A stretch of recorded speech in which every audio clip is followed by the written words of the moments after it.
نحمدہ و نصلی علی رسولہ الکریم اما بعد۔ محترم ناظرین کرام، بحث و مباحثہ کی اس کھلی ہوئی نشست میں، اس کھلے ہوئے اجلاس میں آج ہم پھر سے آپ کا استقبال کرتے ہیں۔ السلام علیکم ورحمۃ اللہ وبرکاتہ۔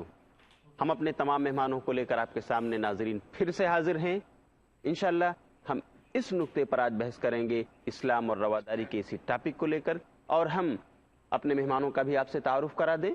ہمارے داہنے طرف قریب میں ہیں مولانا ولی اللہ سعیدی صاحب حفظہ اللہ، اور ہمارے بائیں طرف مفتی شکیل سیتاپوری حفظہ اللہ ہیں۔ اسی طرح ہمارے دائیں جانب شیخ ظفر الحسن مدنی حفظہ اللہ تشریف فرمائیں۔ میں شروع کرنا چاہوں گا اپنے مہمان جناب مفتی شکیل سیتاپوری صاحب سے، اور میں پوچھنا چاہوں گا کہ تعلقات بین المذاہب جو ایک اہم موضوع ہے کہ ہندوستان جیسے ملک میں رہتے ہوئے جہاں مختلف دھرم اور مسلک کے لوگ ہیں، مذہب کے لوگ ہیں، ان کے درمیان رہتے ہوئے ہمارے تعلقات کی استواری میں اسلام کیا رول ادا کرتا ہے؟ اس نے رواداری کی کیا تعلیمات دی ہیں کہ ان کے ساتھ رہتے ہوئے ہم اپنے معاملات میں، اپنی تجارت میں، اپنے بزنس میں اچھے سلوک کا مظاہرہ کرتے ان سے تعلقات کو بہتر بنا سکتے ہیں تاکہ ان کو دعوت دے سکیں؟ میں چاہوں گا کچھ اظہار خیال فرمائیں مفتی شکیل صاحب۔ یہ تو بہت واضح چیز ہے کہ اسلام نے ہر آدمی سچی چیز کو تو قبول کرتا ہے مگر جھوٹی چیز کو تو قبول نہیں کر سکتا۔ اسلام نے تمام سچے مذاہب کا اتنا احترام کیا ہے کہ اللہ تعالیٰ فرماتا ہے کہ ہم نے ظالموں کو اسی لیے دفع کیا تاکہ سچے مذاہب کی جو یادگاریں ہیں وہ تہس نہس نہ کر دی جائیں۔ وَلَوْلَا دَفْعُ اللَّهِ النَّاسَ بَعْضَهُم بِبَعْضٍ لَهُدِّمَتْ صَوَامِعُ وَبِيعٌ وَصَلَوَاتٌ وَمَسَاجِدُ يُذْكَرُ فِيهَا اسْمُ اللَّهِ كَثِيرًا وَلَيَنصُرَنَّ اللَّهُ مَن يَنصُرُهُ إِنَّ اللَّهَ قَوِيٌّ عَزِيزٌ۔ کہ ہم اس لیے ظالموں کو دفع کرتے ہیں، اگر اللہ تعالیٰ ظالموں کو، ڈکٹیٹری کرنے والوں کو اور کسی کا احترام نہ کرنے والے حکمرانوں کو دفع نہ کرے، دوسرے حکمرانوں کو لا کر کے، تو نہ یہودی عبادت خانے کا احترام رہے گا، نہ نصرانی عبادت خانے کا احترام رہے گا، نہ مسجدوں کا احترام رہے گا۔ اسی طرح جنگوں کے زمانے میں رسول اللہ صلی اللہ علیہ وسلم بڑی شدت کے ساتھ تعلیم دیتے تھے کہ جو لوگ اپنے عبادت خانوں میں خدا کو یاد کر رہے ہیں اور تم سے نبردآزما نہیں ہیں، ان کو مقابلے کے لیے نہیں آتے، ہاں مقابلے کے لیے نہیں آتے، ان کو مت چھیڑو۔ ایک مرتبہ یہودی کا جنازہ آ رہا تھا، رسول اللہ صلی اللہ علیہ وسلم احتراماً کھڑے ہو گئے تو کسی نے کہا یہ تو یہودی کا جنازہ ہے۔ آپ نے فرمایا اولیس نفسا، کہ کیا وہ انسان نہیں ہے؟ یعنی انسانیت کا احترام کرو۔ سبحان اللہ، کتنا بڑا باخبر شواز مقام آدمی، آدمیت احترام آدمی۔ آدمیت کس کو کہتے ہیں؟ انسان کے احترام کرنے کا نام انسانیت ہے۔ یہاں پر شکیل سیتاپوری صاحب نے اس ڈسکشن کو ایک نیا رخ دیا ہے۔ مجھے ایک بات یاد آتی ہے، قرآن میں اللہ کہتا ہے وَلَا تَسُبُّوا الَّذِينَ يَدْعُونَ مِن دُونِ اللَّهِ فَيَسُبُّوا اللَّهَ عَدْوًا بِغَيْرِ عِلْمٍ۔ اس کا مطلب یہ ہے کہ دیکھو تم ان کو گالیاں مت دو، برا بھلا مت کہو جو اللہ کو چھوڑ کر دوسروں کو پوجتے ہیں، ان کی عبادتیں کرتے ہیں۔ کیوں؟ اس لیے کہ کہیں ایسا نہ ہو جہالت کی وجہ سے وہ تجاوز برتتے ہوئے اللہ کو گالی دینے پر اتر آئیں، تو ایسا مت کرو۔ غیروں کے عبادت خانوں کے قریب پہنچ کر یا ان کے سامنے ان کو گالیاں مت دو۔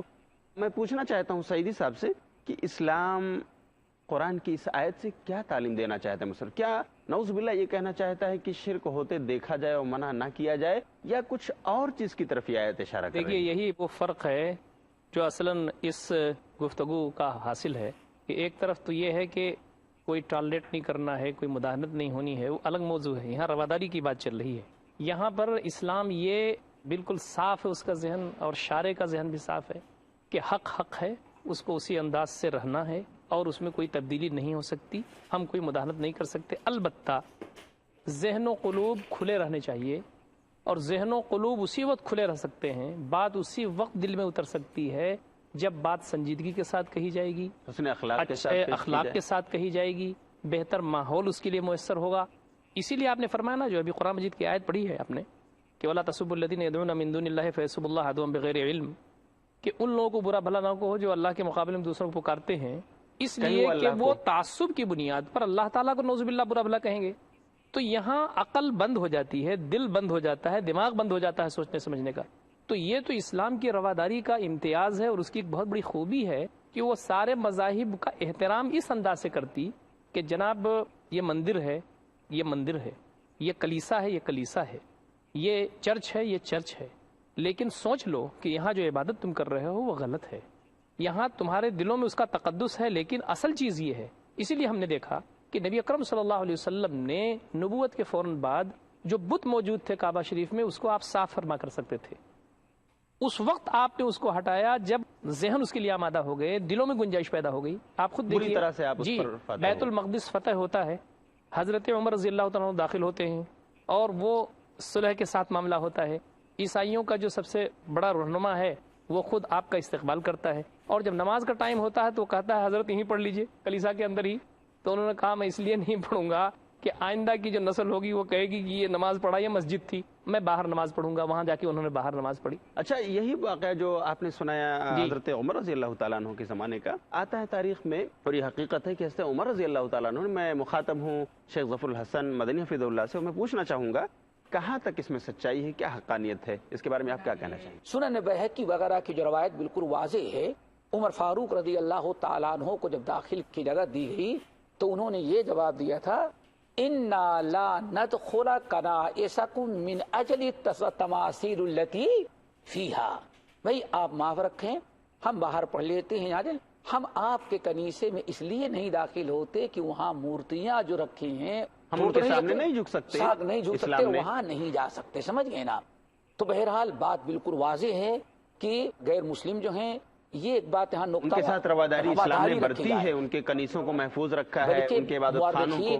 ابن کثیر رحمت اللہ علیہ وغیرہ جو اصل مؤرخین معتمد ہیں, انہوں نے تو یہاں تک لکھا ہے کہ فتح ہو جانے کے بعد بھی عمر فاروق رضی اللہ تعالیٰ عنہ نے یہ رواداری کے ایک روشن باب کھول دیا تھا کہ اگر ان کے آفسوں میں یا ان کے ذمہ دار جو کام کر رہے ہیں ان کو معزول نہ کیا جائے, ان کو ان کی جگہ پر برقرار رکھا جائے. آج کا جو ہمارا دور ہے جس میں ہم جی رہے ہیں, آپ خاص طریقے سے ہندوستان ہی کو لے لیں تو ہندوستان میں بھی یہ چیز کسی نہ کسی درجے میں موجود ہے.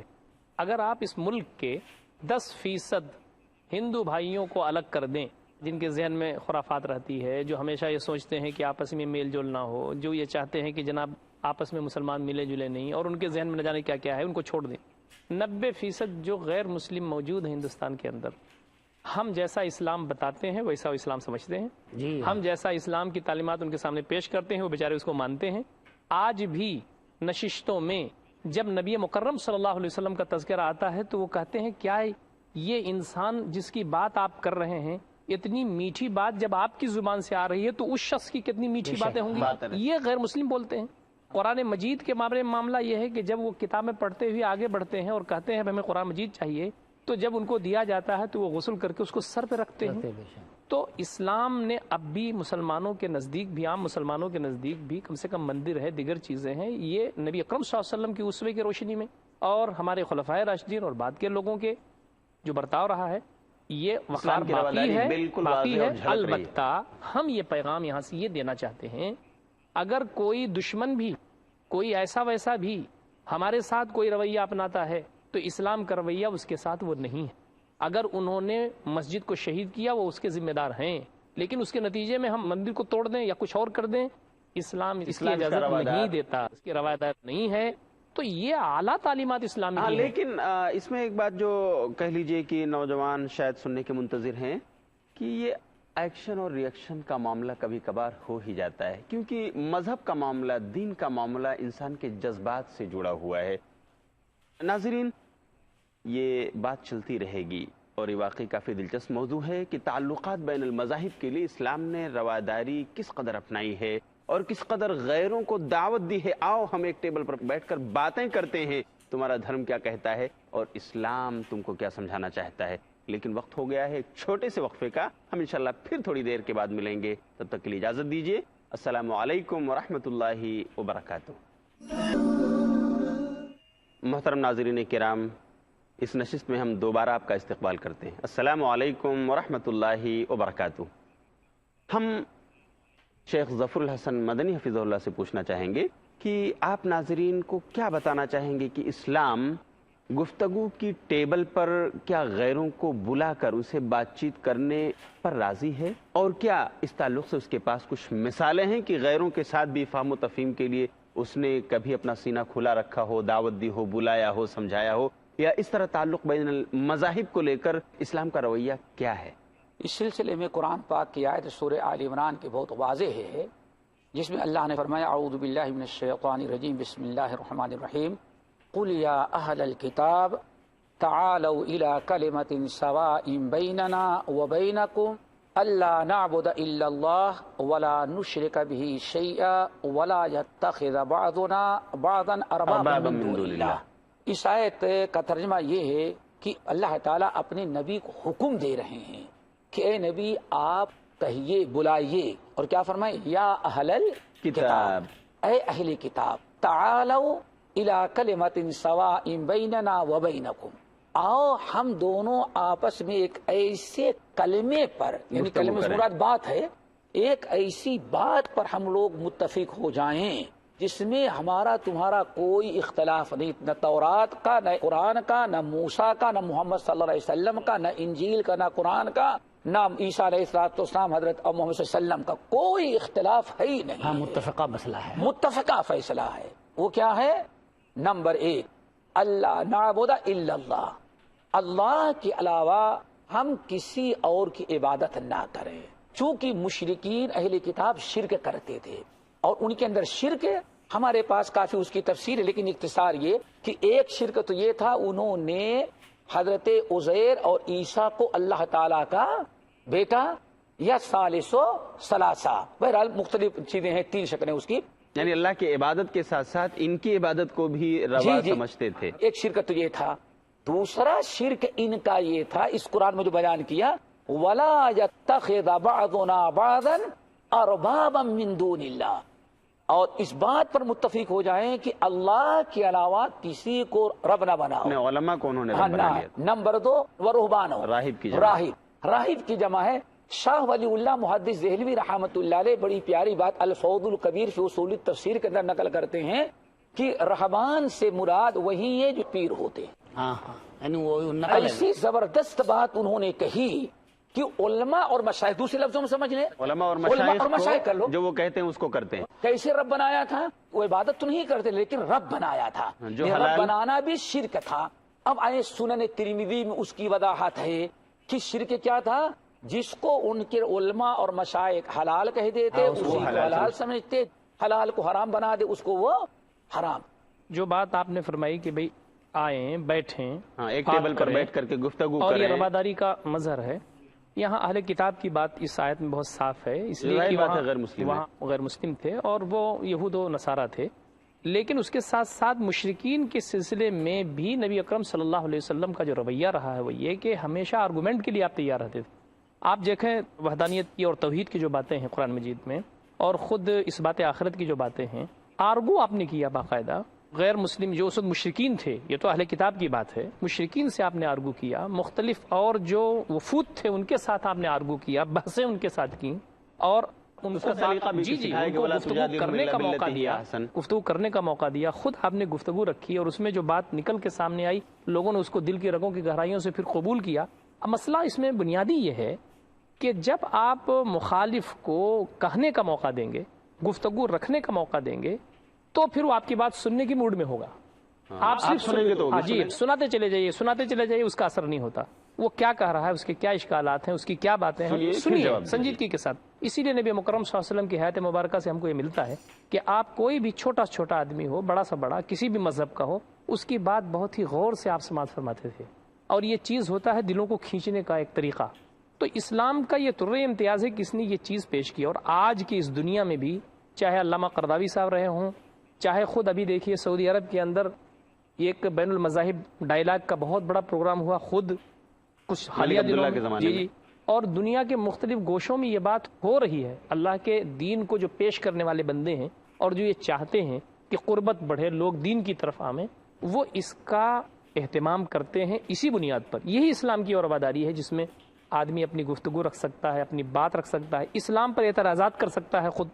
اسلام نے اس کا موقع خود اسی لیے دیا ہے۔ اسلام پر کیا کچھ آدمی کے اعتراضات ہیں، کیا شکایت ہیں، کیا اشکالات ہیں، وہ خود رکھے، اور اس کے بعد اس کا جواب اس کو مل سکتا ہے۔ یہ چاہتے ہیں کہ اسلام نے غیروں کو بلایا ہے، دعوت دی ہے، اور ان سے افہام و تفہیم کے لیے بالکل اپنے ذہن کو تیار رکھا ہے، اور اسلام کے ماننے والوں کو کہا ہے کہ اپنا سینہ کھلا رکھیے، جب بھی ضرورت ہو بیٹھ کر کے ایسی دھارمک گفتگو کی جا سکتی ہے کہ آپ ان کی سنیں، وہ آپ کی سنیں، لیکن ہمارے دور جدید کے نوجوانوں میں ایک گمراہی جو پھیل رہی ہم دیکھ رہے ہیں، یا کہہ لیجیے ہمارے سیاست دانوں میں، ہمارے مسلم دانشوران وہ کہے جاتے ہیں، سیاست داں ہوتے ہیں، وہ مختلف مواقع پر جیسے ہمارے یہاں برادران وطن کے ہولی دیوالی کے فیسٹیول ہیں، اور ہمارے مسلمانوں کے عید اور بقرعید کے تہوارات ہیں، ان کو لے کر خاص طور سے سیاسی لوگ ایسا اسٹیج سجاتے ہیں جس میں مسلمان کو بھی غیر مسلم کو بھی بلاتے ہیں، اور اس کو نام دیتے ہیں قومی یکجہتی یا قومی رواداری، اس قسم کی چیزیں۔ میں شکیل سیتاپوری صاحب سے پوچھنا چاہوں گا، کیا اسلام تعلق بین المذاہب کو لے کر اسی قسم کے اسٹیجوں کی دعوت دینا چاہتا ہے، یا کلمہ تعالو سے کہ آؤ بیٹھ کر ہم بات کریں گے کچھ اور پیغام دینا چاہتا ہے؟ کیا فرق ہے ان اسٹیجوں میں اور جس کی طرف اسلام دعوت دے رہا ہے؟ وہ تو آپ نے خود اپنے سوال میں واضح کر دیا کہ یہ سب سیاست کی پیداوار ہے۔ یہ تو ان کا جو فرض ہے وہ اہل سیاست جانے، میرا پیغام محبت ہے جہاں تک پہنچے، تو یہ تو وہ ان لوگوں کے شعبدے بازی ہے اور ناٹک ہے ان کا، جس کو کہنا چاہیے۔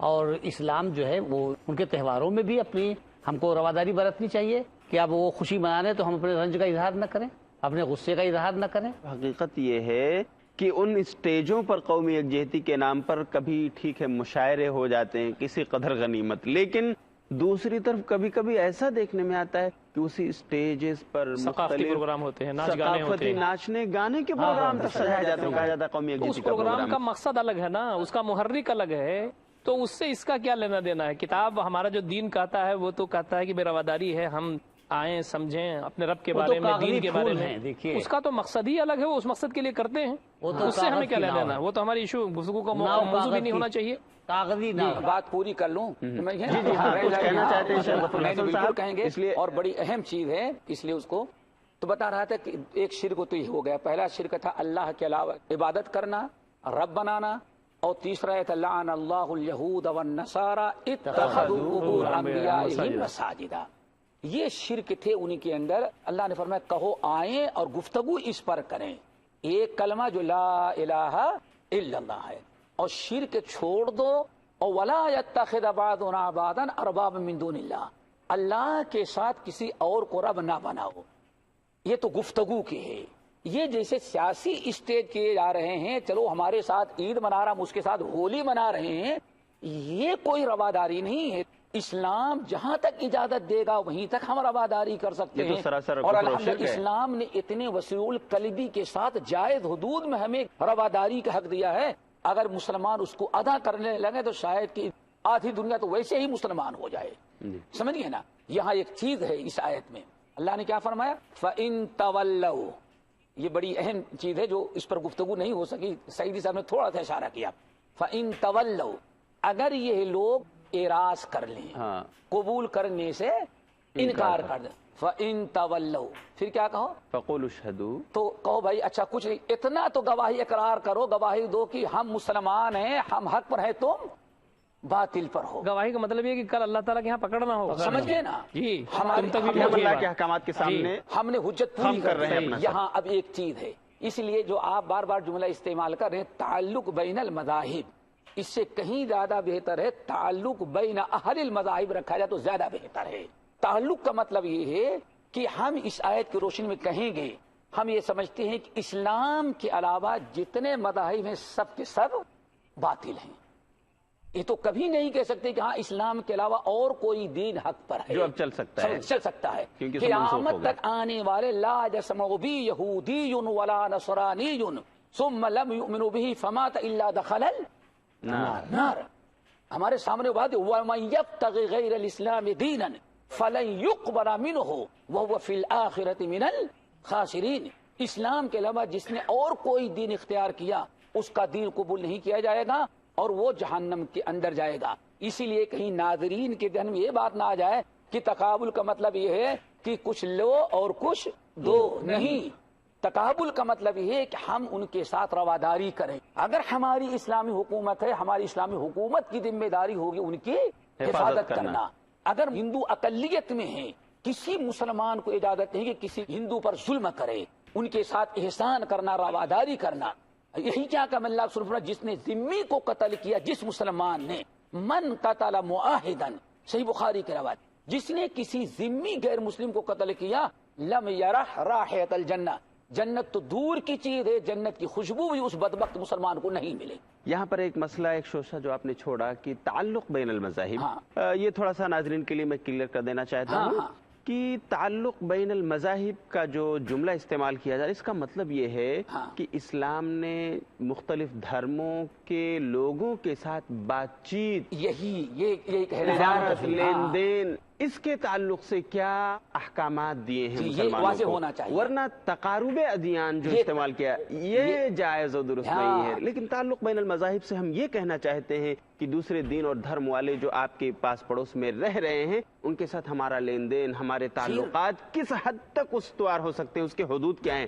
لیکن اگر ناظرین آپ کو تشفی نہ ہوئی ہو تو آپ انتظار کیجئے، یہ بات چلتی رہے گی، پر وقت ہو گیا ہے، اس لیے ہم آپ سے اجازت چاہیں گے، اور اسلام اور رواداری کا موضوع انشاءاللہ پھر اگلے ایپیسوڈ میں آپ دیکھ سکیں گے، اور اس میں ہمارے سامنے اور اہم نکات ہیں کہ ایک دائی اور مبلغ کو بحیثیت دائی اور مبلغ دین کس حد تک روادار رہنا چاہیے، شوہر اور بیوی کے درمیان تعلقات کو لے کر کے اسلام نے کس طرح رواداری کی تعلیم دی ہے، استاد اور شاگرد کے درمیان رواداری کے اصول و ضوابط کیا ہیں، یہ بہت اہم نکات ہیں جو ابھی باقی ہیں۔ آپ سنتے رہیے، انشاءاللہ ہم پھر اگلے ایپیسوڈ میں ملیں گے، تب تک کے لیے اجازت دیجیے۔ السلام علیکم ورحمۃ اللہ وبرکاتہ۔